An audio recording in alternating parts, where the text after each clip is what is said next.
Hello, everyone. Welcome back to a new video. I hope you enjoy the video. If you do, please like, share, and subscribe to support the channel. I'm excited to have you here. Enjoy the video. What if Naruto, a Hatake, fell in love with Anko? Chapter 1. White Ash and Serpent Smoke. The night Naruto Hatake was born, the moon over Konoha bled silver through smoke and fire, and nothing about it was clean or heroic or kind. The Nine-Tails' roar split the sky like a wound torn open, chakra ripping through stone and wood and flesh with equal indifference, and shinobi died screaming or silently, depending on how fast the wave reached them. Minato Namikaze moved through the destruction like a man already half dead, yellow flashes tearing him from place to place as sealing arrays snapped into existence beneath his feet, his hands steady even as blood soaked his sleeves long before the real battle had begun. Kushina Uzumaki screamed, not in fear, but in defiance, as chains of glowing chakra erupted from her body and wrapped around the beast that had once lived inside her, her voice shaking the air with rage and love and desperation all at once.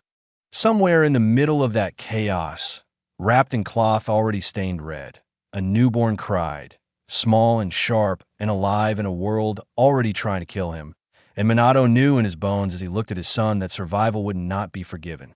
When the Shinigami's mask loomed close and the seal closed, and Kushina's heartbeat faded into silence, Minato whispered one final order to the only man he trusted with something so terrible and so precious, and Kakashi Hatake listened without interruption.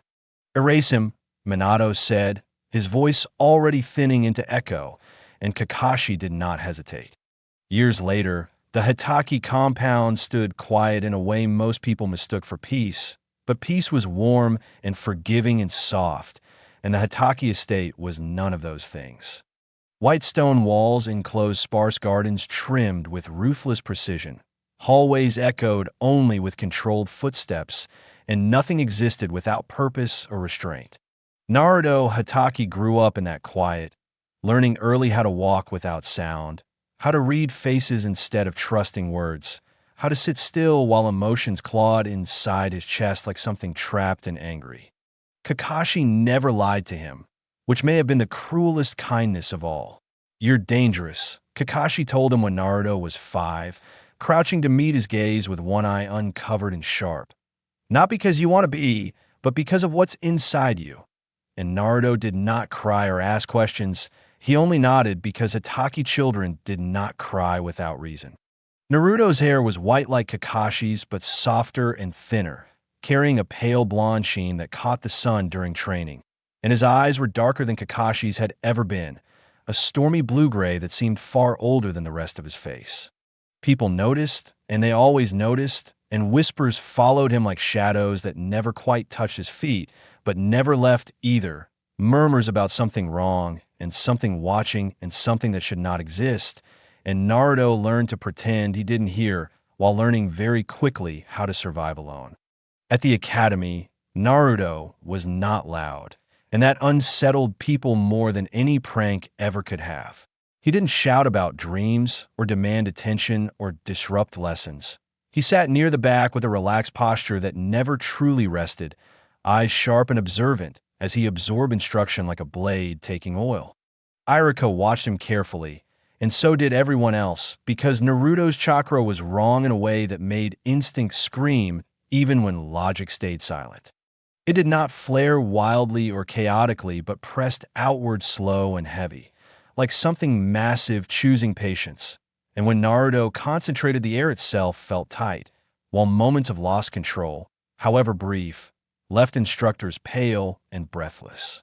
He learned control early because he had to, but control was not understanding, and at night he dreamed of cages that stretched endlessly in all directions, iron bars cold beneath his hands as a presence breathed behind him, radiating heat and pressure without words, and he woke drenched in sweat with his teeth clenched hard enough to ache.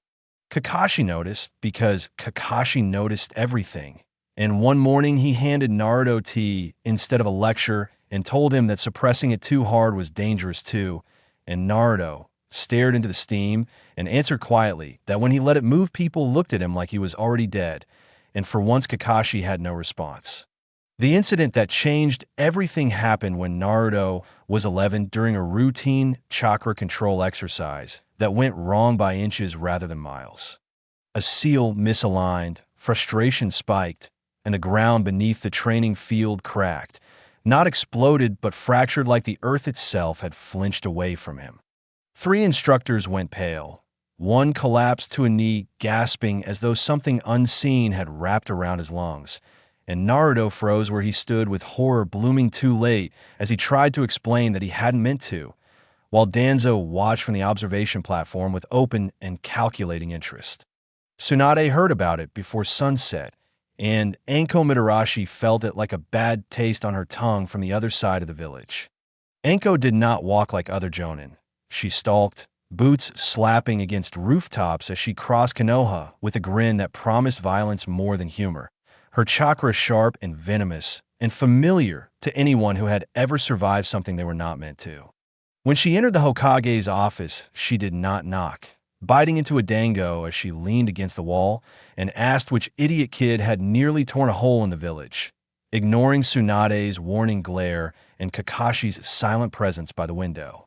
When Kakashi said Naruto's name and clarified Hatake, Anko stopped chewing, swallowed slowly, and the grin faded into something else entirely, something like recognition.